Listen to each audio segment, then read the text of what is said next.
This week on Vatican Connections, the Canadian bishops from Atlantic Canada were in Rome to meet Pope Francis. The Holy Father received the president of Rwanda at the Vatican, and in Jerusalem, Jesus' burial site reopens to the public.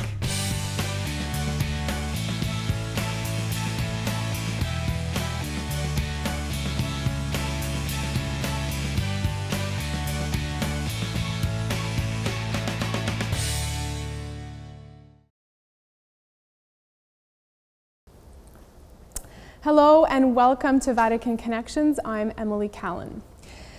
To begin, let's get through some headlines from the week.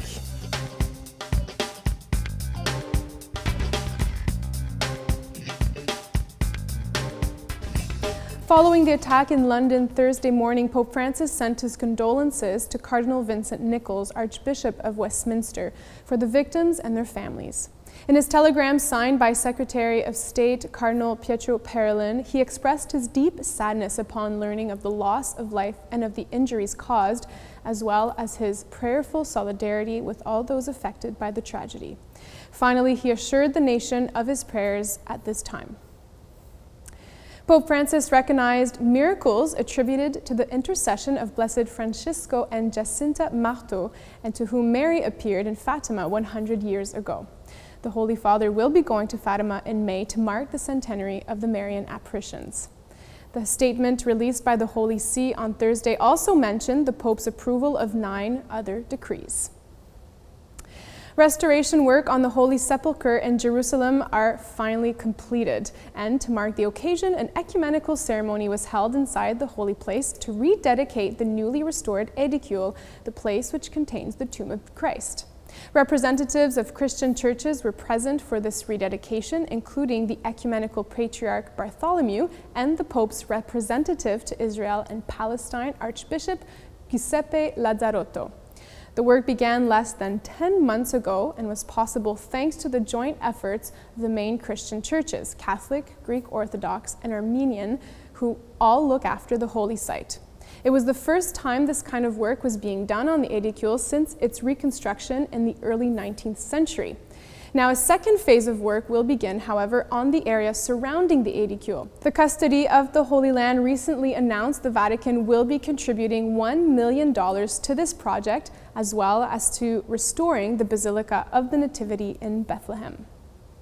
The Holy Father named a new nuncio to the Central African Republic, a country he visited in November of 2015. Monsignor Santiago de Witt Guzman is 52 years old and originally from the Diocese of Valencia in Spain. He entered the Holy See Diplomatic Corps nearly 20 years ago and has worked in various nunciatures, namely in Bangui, Paraguay, Egypt, the Democratic Republic of Congo, and Spain. This will be his first time stepping into the role of Apostolic Nuncio. He is replacing Archbishop Franco Coppola, an Italian who was named Nuncio to Mexico last summer. The Vatican confirmed that Pope Francis will be going to Egypt. His trip is scheduled for next April, and he will spend 2 days in the capital, Cairo. He was invited by the President of Egypt, the Catholic bishops, the Coptic Pope Tawadros II, and the Grand Imam of the Mosque Al-Azhar, Ahmed Al-Tayyib. The program for his trip has yet to be released, but it is sure to be a significant step in relations between the Holy See and Al-Azhar University, the main Sunni institution in the world. Just under a year ago, the Grand Imam went to the Vatican for a private audience with the Holy Father, and more recently, the University in Cairo and the Holy See were part of a seminar on combating extremism and violence done in the name of religion. The Pope will be going to Egypt 17 years after Pope John Paul II visited the country himself. Last Friday, the Holy Father presided over a penitential liturgy in St. Peter's Basilica. After the Gospel reading, he didn't give a homily, but instead prayed in silence for 10 minutes with the congregation. He then heard the confessions of 7 lay people, 4 men and 3 women, lasting approximately 50 minutes in total. 95 other priests were present to offer the sacrament of penance to the other faithful gathered for the service. The Sistine Chapel Choir accompanied the service, and just before the closing, he said a prayer of thanksgiving.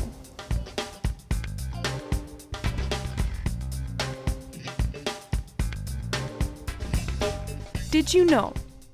Every pope wears a ring, and it is commonly called the fisherman's ring, or in Italian, the pescatorio.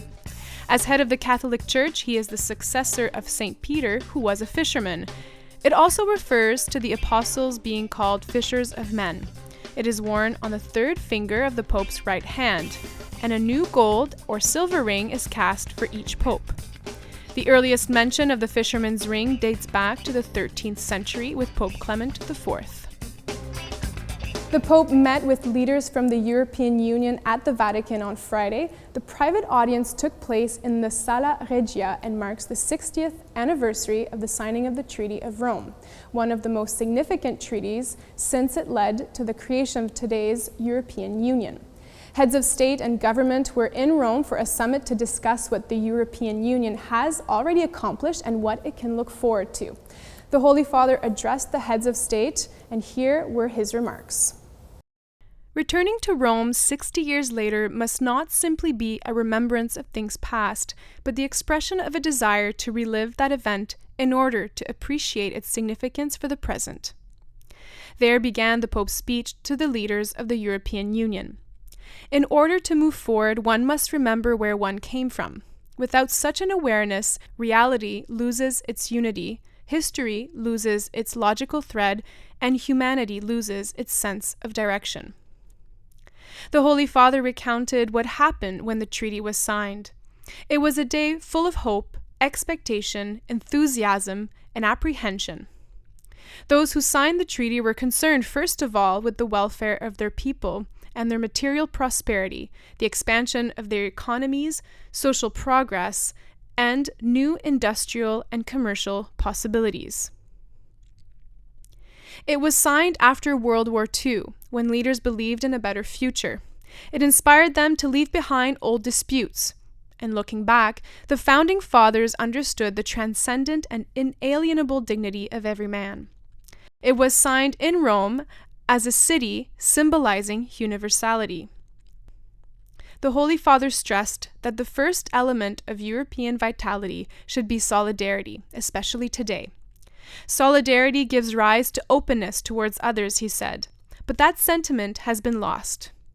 He reminded them that the Founding Fathers all had one common denominator, which was a spirit of service joined to passion for politics and the consciousness that at the origin of European civilization there is Christianity. In today's multicultural world, the values of justice, freedom, industriousness, initiative, family, respect for life, tolerance, cooperation, and peace are essential. There is a crisis today, the Pope said, but a crisis also implies a time of challenge and opportunity. So where is hope for the future to be found? Pope Francis explained.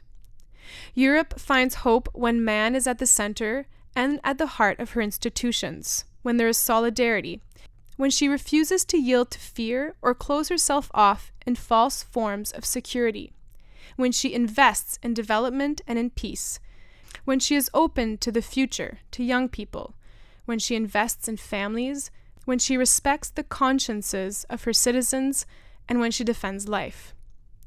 The Pope concluded by assuring them of his prayers and of the Church's closeness.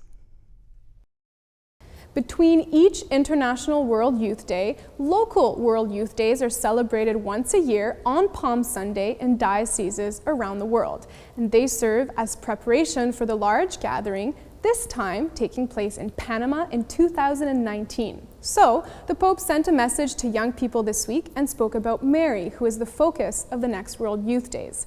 In his video message, he reflected on a verse from the Magnificat. Queridos jóvenes, con el recuerdo anticipado y lleno de vida de nuestro encuentro en la Jornada Mundial de la Juventud del 16 en Cracovia, nos hemos puesto en camino hacia la próxima meta que será Dios mediante Panamá en el 19. Son muy importantes para mí estos momentos de encuentro, de diálogo con ustedes, y quise que este itinerario se hiciera en sintonía con la preparación del próximo sínodo de los obispos, que está dedicado a ustedes, los jóvenes. En este caminar nos acompaña nuestra Madre, la Virgen María, y nos anima con su fe, la misma fe que ella expresa en su canto de alabanza. María dice, el Todopoderoso ha hecho cosas grandes en mí. Ella sabe dar gracias a Dios que se fijó en su pequeñez y reconoce las cosas grandes que Él realiza en su vida. Y se pone en camino para encontrar a su prima Isabel, anciana y necesitada de su cercanía. No se queda encerrada en casa, porque no es una joven sofá que busque sentirse cómoda y segura sin que nadie la moleste. Ella se mueve por fe, porque la fe es el corazón de toda la historia de nuestra Madre. Queridos jóvenes, también Dios se fija en ustedes y los llama, y cuando lo hace, está mirando todo el amor que son capaces de ofrecer. Como la joven de Nazaret, pueden mejorar el mundo para dejar una huella que marque la historia, la de ustedes y la de muchos. La Iglesia y la sociedad los necesitan.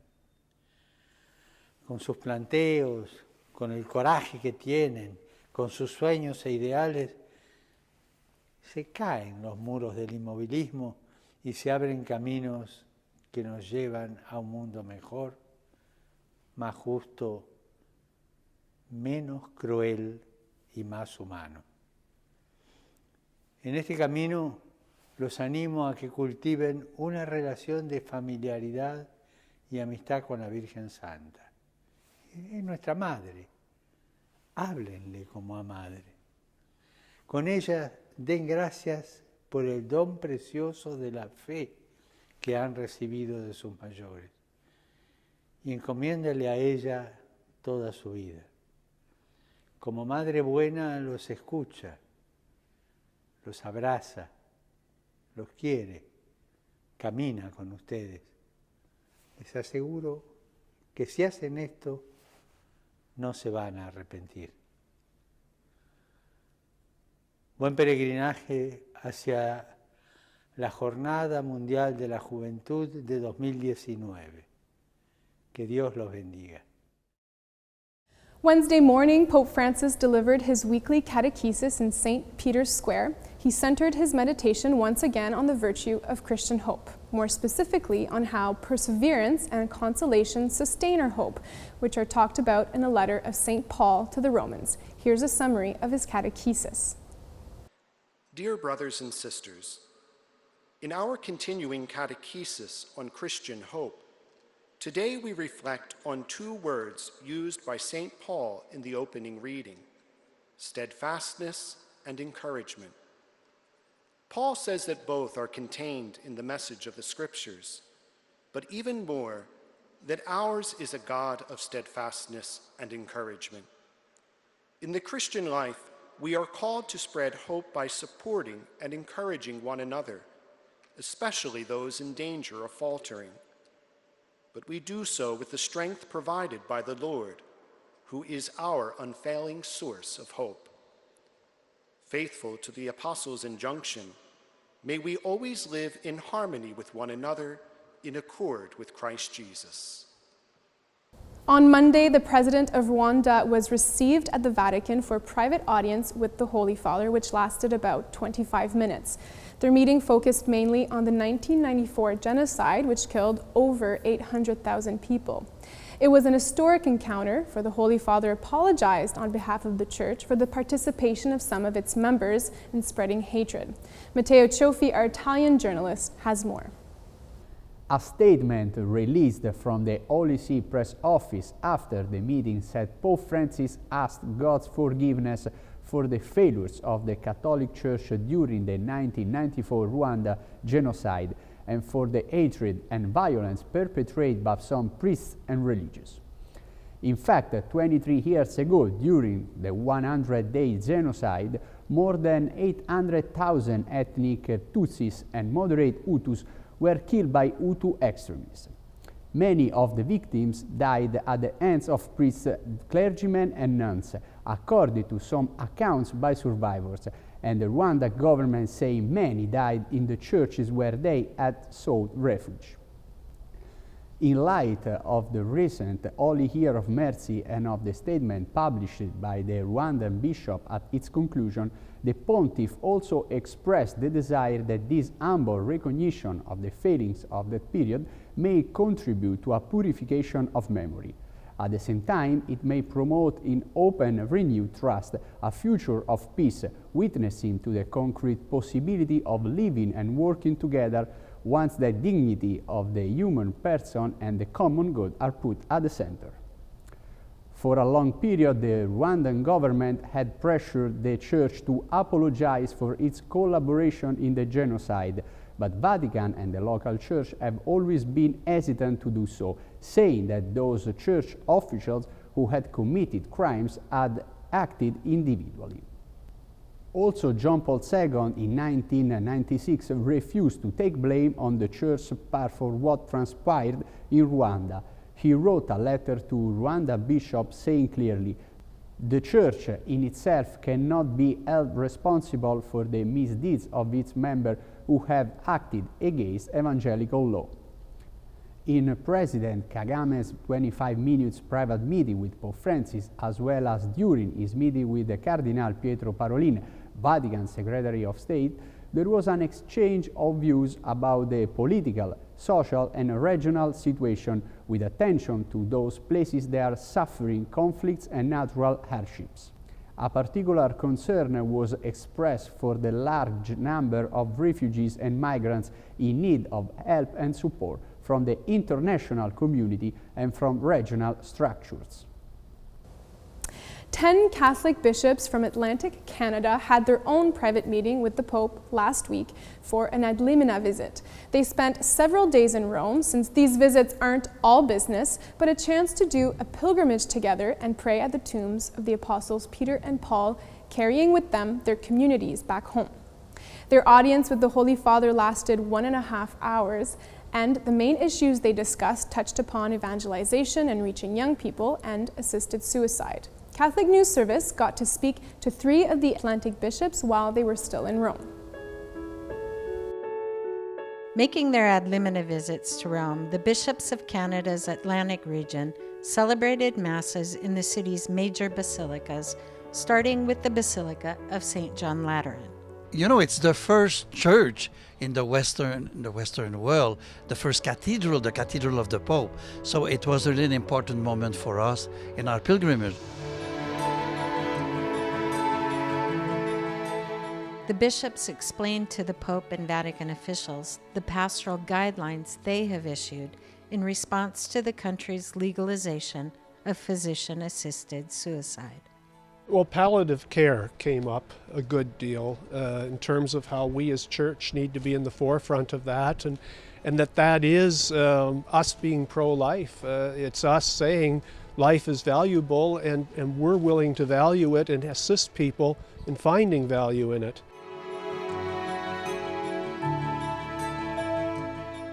The Alberta bishops and Northwest Territories issued a wonderful letter to highlight how to approach the issue of assisted suicide.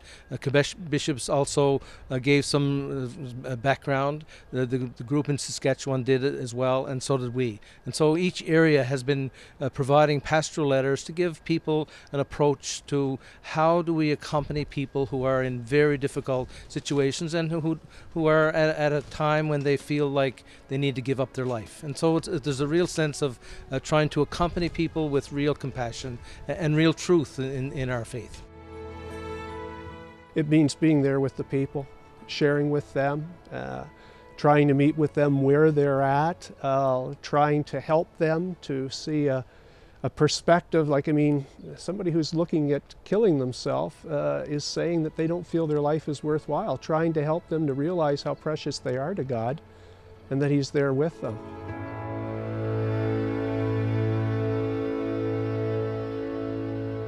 The rest of the Canadian bishops will have the opportunity to go to Rome for their own ad limina visits. The Western bishops are scheduled to do so at the end of this month. Ontario bishops will visit in April and the Assembly from Quebec in May. The last time the Canadian bishops went to Rome on an ad limina visit was in 2006.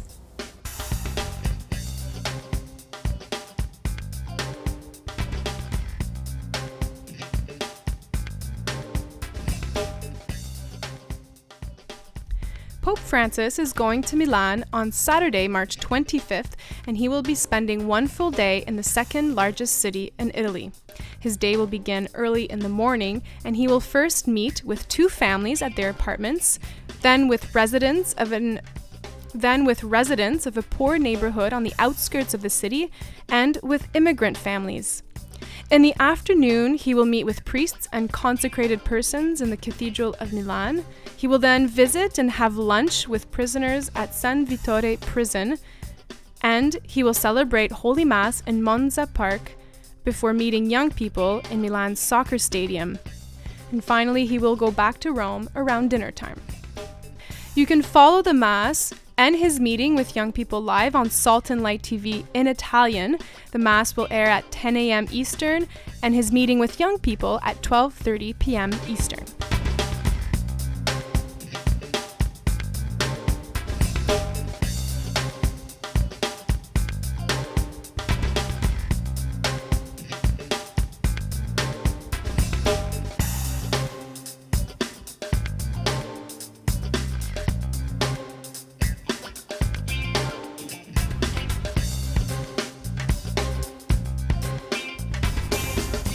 Thanks for the question, David. Yes, every year the Vatican asks that people support the Church in the Holy Land. The money goes towards maintaining the holy sites, making sure they're accessible for pilgrims, and for helping the Christian community that lives there. But the Vatican doesn't only ask for money. Prayers and pilgrimages are also very important. Cardinal Leonardo Sandri, who is the prefect for the Congregation for Eastern Churches and who coordinates the collection each year, explained that pilgrimages are an essential resource for the Christian population of the Holy Land, and according to recent statistics, at least 30% of the local community in Jerusalem and in Bethlehem live and work thanks to the presence of pilgrims.